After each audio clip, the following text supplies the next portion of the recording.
Hello and welcome to this webinar on the HMRC versus BlackRock case. My name is Paul Sutton. I'm one of the founders at LCN, and we specialize in the legal aspects of group structure design and intercompany agreements. So we work alongside tax advisors and transfer pricing professionals. So the focus of this session today is very much on a practical perspective as opposed to a litigation perspective of the case. So as part of the agenda, we will look at the fact pattern. We'll look at the decisions as they are related to the transfer pricing issue in the case. And we'll use that as a hook, if you like, to remind ourselves as to the relevance of the legal fact pattern. So what does the BlackRock case actually mean in terms of where the legal fact pattern is less relevant and where it remains absolutely critical? We will look at some common scenarios that many groups are facing in terms of their intercompany debt and intercompany account balances. We'll look at some practical factors for risk assessment and also the stakeholders, so the wider stakeholders in the design of intercompany debt. And we'll end with some key takeaways. So after this, we will circulate the slides and the recording when it's ready, so you don't need to worry about that. And it means that you'll be able to share it with others if you think it would be useful for them as well. So let me just dive in. So let's talk about the fact pattern in the BlackRock case. So what happened was that in 2009, BlackRock acquired the North American investment business of Barclays Global Investors. It was around $13 billion, which was the purchase price. And immediately after that transaction, BlackRock put in place a new holding company structure, which could be referred to as a UK-US sandwich.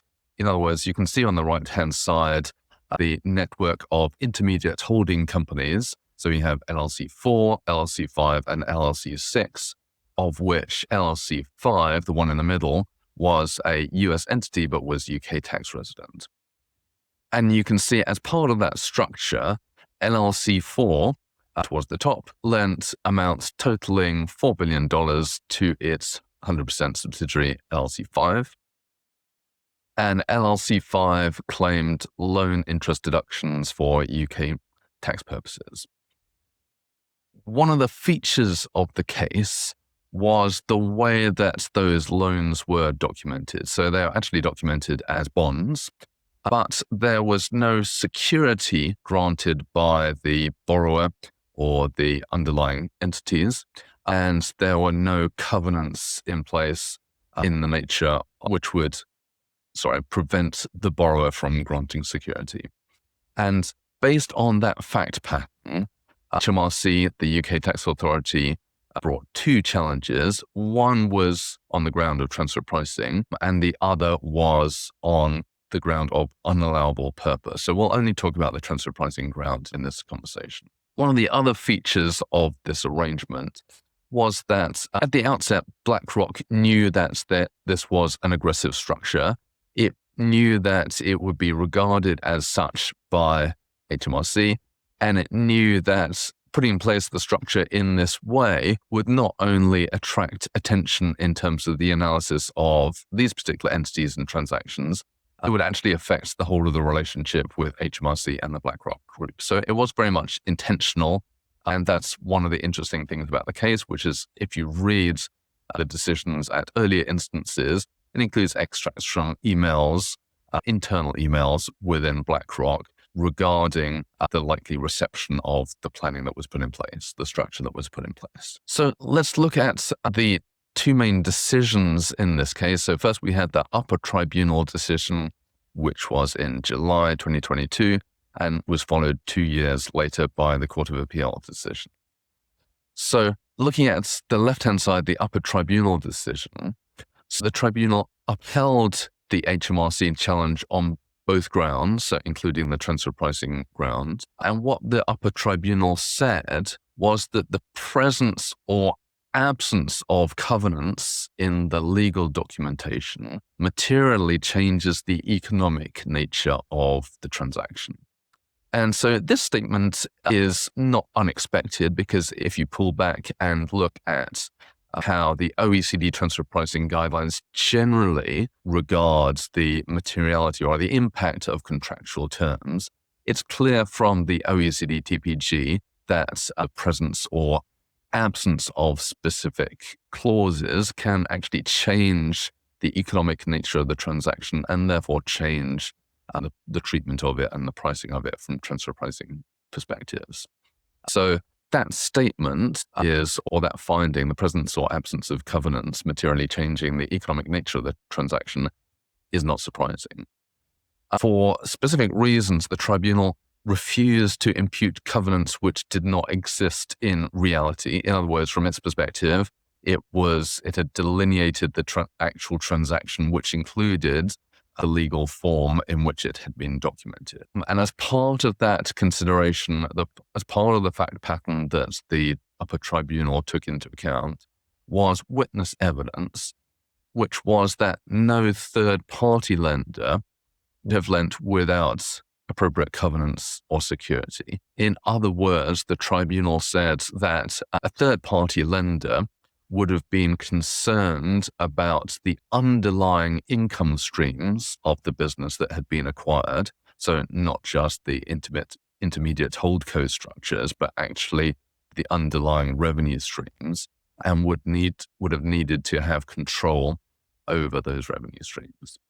And because of that analysis, it was basically a binary test from a transfer pricing perspective, which was one of failure. In other words, no third party would have lent in those circumstances, and therefore the transaction not recognized. And you can see the quote at the bottom left here saying that third party covenants that were not given as part of or in support of the actual transaction. Well, when it refers to third parties, it means from entities other than the borrower, the immediate borrower and lender. So third parties that were not given as part of or in support of the actual transaction cannot be considered to be part of the hypothetical transaction, as this materially changes the surrounding circumstances and alters the economically relevant characteristics of the transactions in question.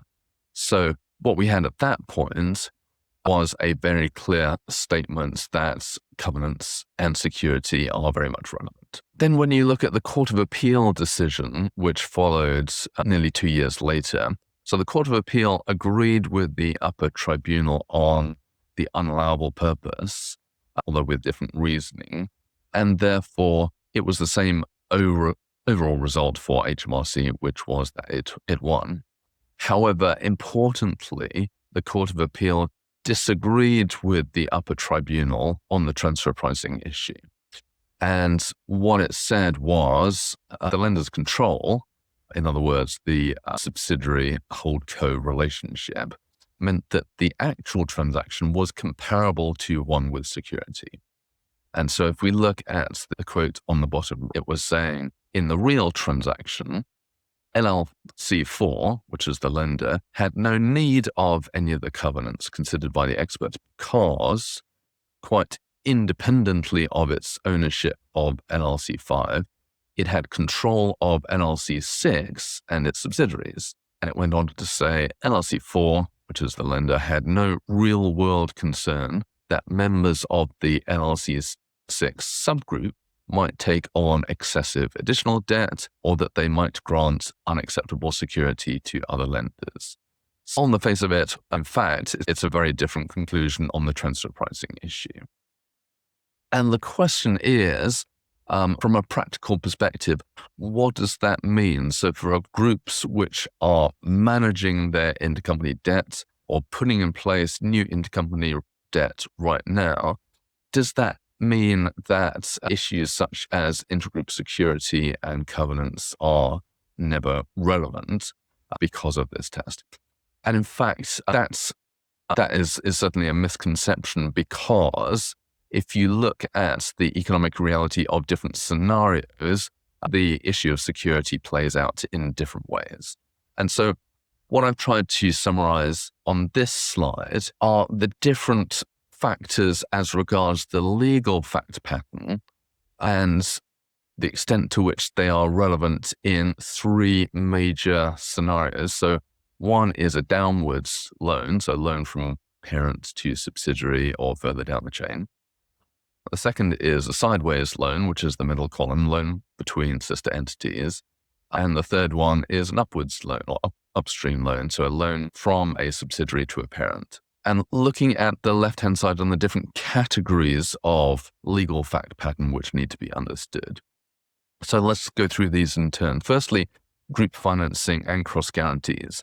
So this is the part of the fact pattern that relates to third-party financing that the group may have received and what cross guarantees may be given by different members of the group to support that third-party financing. And as shown by the ticks which apply in each of the three columns, so whether it's a downwards loan, sideways loan, or upwards loan, this aspect of the fact pattern is always going to be relevant in delineating an intra-group loan transaction, notwithstanding control issues. And the reason is quite simply that prior ranking debt and the obligations and the extent to which subsidiary companies or members of the group are subject to cross-guarantee type obligations and may even have granted security over their own assets to support the third-party group financing, that's clearly going to impact its ability to raise additional finance. Second part of the fact pattern, which will be relevant irrespective of the relationship between the entities within the group, is going to be existing intercompany agreements. And that's shown by cases such as the Swedish case of Nobel Biocare, which is a situation where the group had put in place a long-term debt instrument at a particular pricing, and then had simply changed the applicable interest rate without regard to the interest of the parties under the intercompany agreements. And effectively, the situation was the finding of the court that the group, the entities involved, could not simply disregard those existing arrangements. In other words, specifically from a lender's perspective, from a borrower's perspective, if it had locked in a particular interest rate over a long term, and if the lender had no ability to call on the repayment of the debt earlier, then why would it agree to refinance the debt at a higher rate? And then the third thing that is relevant across the board, irrespective of the role and relationship of the parties, is the regulatory framework. So that means, in particular, understanding which entities are subject to specific regulatory controls, including in particular the requirement for regulatory capital, because that clearly needs to be understood and will have an economically significant, or is likely to have an economically significant impact on the analysis of the transaction. So this is something else that is emphasized by the OECD transfer pricing guidelines, which is that the regulatory framework is an economically part of the fact. And then we move down the chart in terms of circumstances relating to the borrower. So here we have its credit rating, the impact of implicit and explicit support, the borrower's income streams, its assets, and its ability to service the debt. Crucially, prior and equal ranking debts, including security, and legal constraints on the borrower's ability to borrow. So those categories of issues are always going to be relevant, irrespective of the relationship of the parties between each other. Then further down the table here, circumstances relating to the lender, so legal constraints on ability to lend or use cash, and the lender's reserves position in terms of its profit and loss account balance. Those factors will also always be relevant. And we have a mini case study a little bit later on just to illustrate how that plays out. So just to pause here and look at legal constraints on ability to lend or use cash, to give an example, how this often plays out is in cash pooling arrangements. So if you have, say, a group which is putting in place a European cash pool, and let's say the cash pool leader is a German entity, and it's a physical cash pool, meaning that there are daily actual physical cash sweeps from the cash pool participant's account to the cash pool leader's account. So the question is, from the perspective of each of the other participating entities, whether they're in France, Italy, UK, or whatever, is it actually a proper exercise of the discretion of the directors of those individual entities? Is this something that they can properly approve these daily cash sweeps? And factors which would, that this may not be proper, would be it's like the position of third-party creditors. It may include contractual restrictions on grants or loans which that cash pool participant has received. For example, during the COVID period, where a number of groups received government funding in some form as COVID support. Generally speaking, the terms of that government support were such that the relevant funds were to be used by that entity in that particular country only, and were not intended to be on lent or made available to other members of the group in other countries. So those kind of considerations would constitute a hard legal constraint and would mean that a cash pool participant's ability to actually contribute free cash would be restricted. Then we move down and look at the structure and purpose of the loan. So the purpose and commercial rationale of the loan is always going to be relevant. And as emphasized by the OECD TP guidelines, this is always going to be a two-sided, in other words, from a lender's perspective, what is the commercial rationale for making the loan? Does it make sense? And from a borrower's perspective, does it need the money? Why does it need the money? And why does it make sense for it to be entering into this arrangement as opposed to any other arrangement? And aside from the BlackRock case, that there are various other examples in global case law where that commercial rationale test or that purpose test was totally failed. For example, we have the Singtel case in Australia, which was similar to BlackRock in the sense that this was a refinancing of an acquisition.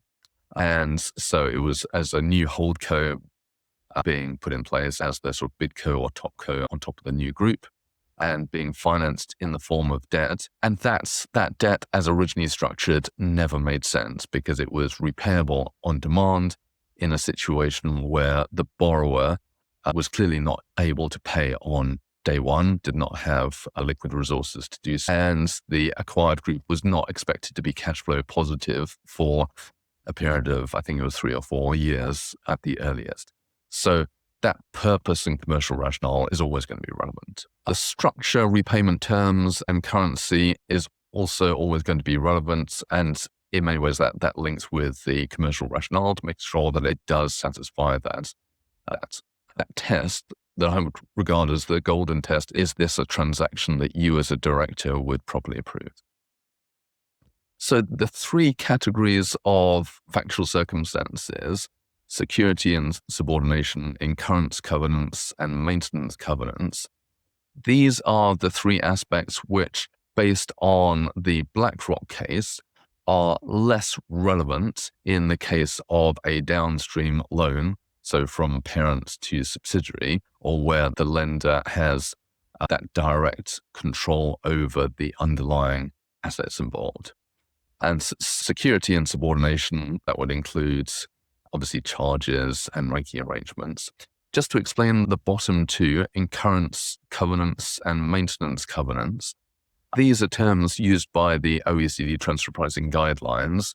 So an incurrence covenant, an example of that would be a particular ratio, liquidity ratio or loan to value ratio or something like that, which in third-party circumstances, borrower would be required to maintain. Whereas maintenance covenants would be obligations on the part of the borrower to do or not do specific things during the course of the loan, such as not granting third-party security or not disposing of the relevant assets or whatever. So in the case of loans from parent to subsidiary, these aspects will potentially be not relevant or regarded as not relevant given the real-world test in BlackRock. However, where that de facto control does not exist, so where it's a sideways loan or an upstream loan, then those circumstances will still be very much relevant. And that will be the case for company law purposes as well as for transfer pricing purposes. So just to give an example of factors relating to a lender which can cause issues from a legal perspective and therefore from an economic substance perspective.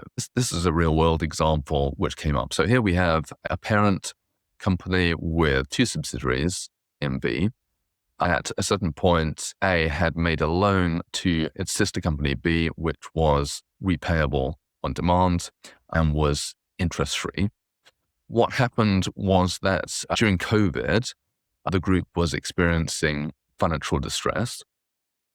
And there was a particular issue relating to entity B, which was its ability to continue to prepare accounts on a going concern basis. And it was, for that reason, it was considered necessary to vary the terms of the loan agreement so that instead of the loan being repayable on demand, it would be repayable only on 12 months' notice.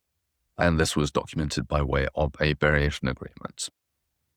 The issue here, the legal issue, was that at the relevant point in time, entity A had negative reserves.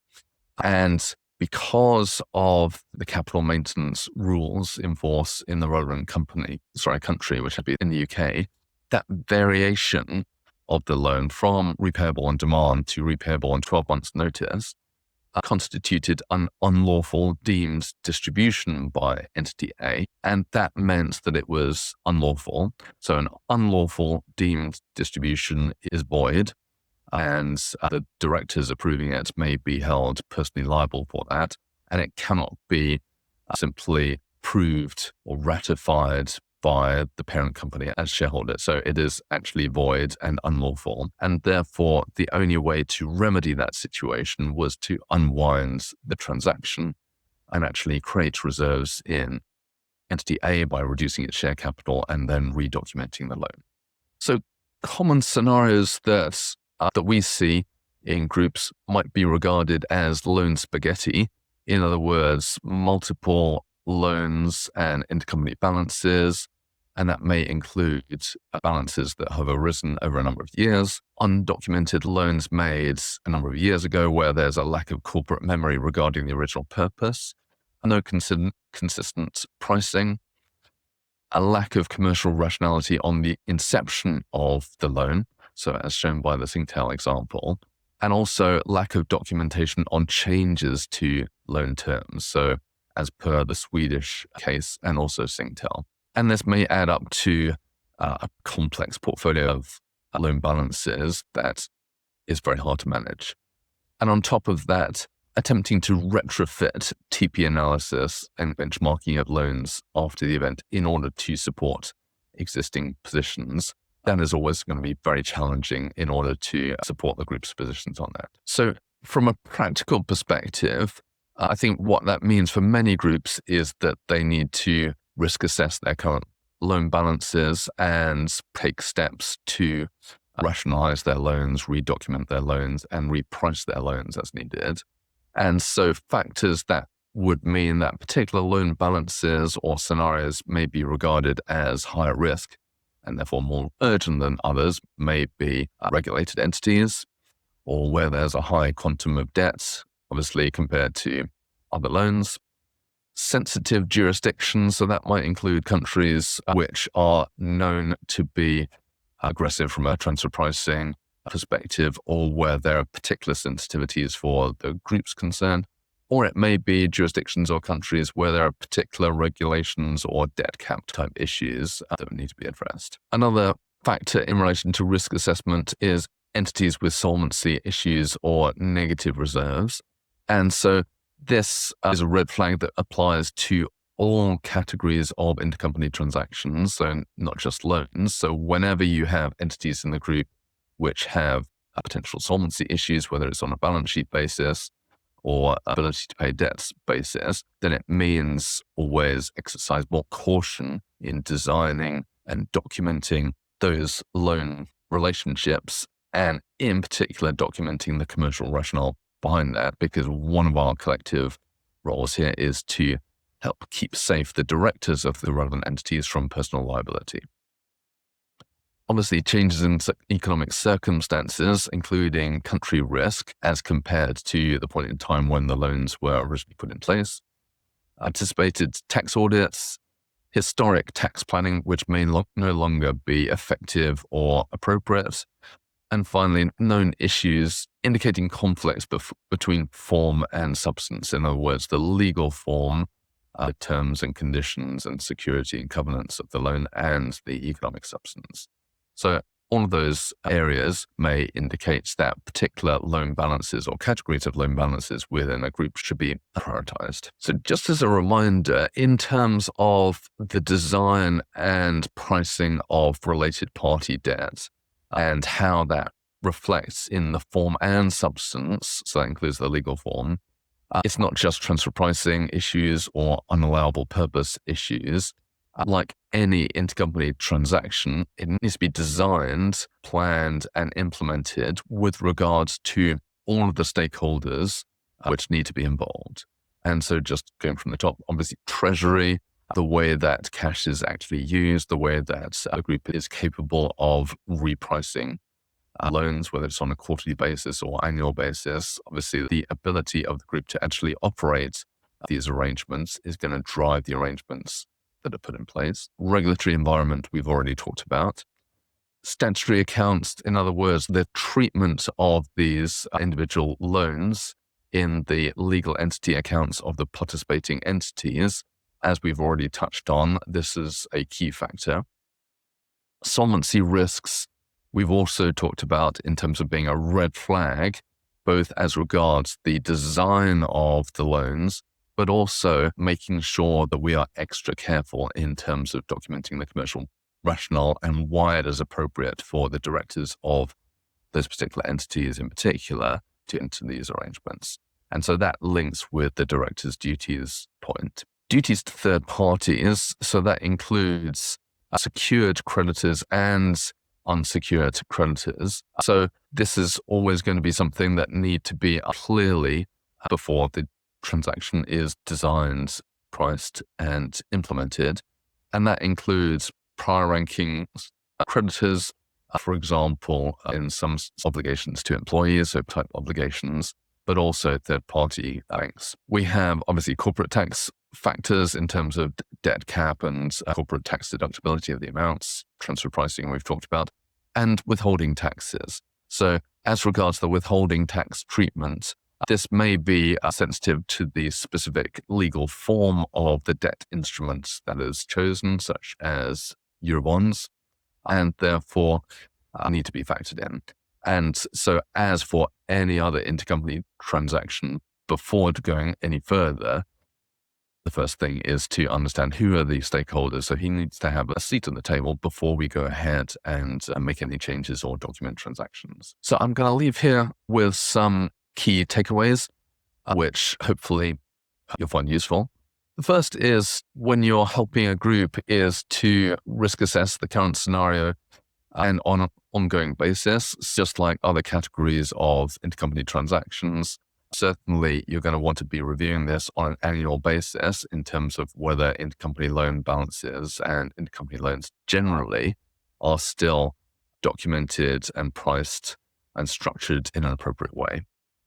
The second thing is managing communications. So one of the features of the BlackRock case, as I mentioned, and also Singtel, is the fact that the courts, the tribunals, were actually looking at internal emails within the client, emails between the client organization and its tax advisors, and they were specifically quoting from those emails. And therefore, it's really important for all members of the team to be aware that they need to manage their communications on that basis. In some situations, it may be possible to make use of legal privilege, but the safer assumption to make is that all communications will be disclosable and that the focus should be on the commercial rationality of the arrangements. Third point is to identify the full legal and commercial fact pattern, including legal constraints including obligated to third parties, including third party security and ranking. Point number 4 is to identify all the stakeholders before finalizing the form, substance, and legal documentation in relation to the proposed arrangements. Point number 5 is to consider the proposed legal form and terms of financial transactions in the round, including covenants, security, and related transactions. Excuse me. Even though there will be situations where certain aspects will be less relevant, such as shown in the BlackRock case, actually, it's not just transfer pricing considerations that are relevant here. It's also directors' duties and duties to act in the best interests of the relevant entities. And that means it's always necessary to look at the proposed arrangements in the round. Point number 6 is to document the commercial rationale, e.g. through board briefing notes or board minutes. So this is part of what didn't happen in Singtel, which is the group just went ahead based on tax advice to put in place certain arrangements and legal documentation, but with no explanation as to why it made sense. And then when it later had to restructure the debt, again, there was no central explanation or no focal points in terms of a board briefing note or board meetings to explain why it made sense from a corporate benefit perspective through the lens of each individual participating entity, why it made sense to do what they're planning to do. So that is absolutely critical. Point number 7 is obviously that pricing comes after the form and substance of the transaction has been decided. So we still see situations where either financial transactions and the analysis of them just gets missed off entirely. In other words, that the TP reports purely deal with non-financial transactions, or where benchmarking reports just jump straight into benchmarking the interest rates without first considering what is the form and substance of the transaction and what is the full set of circumstances which constitute the scenario involved here. So I hope that has been helpful. And as I said, I will circulate the slides afterwards. And if you do have any questions or if you'd like to discuss any scenarios, please do reach out. Thank you very much.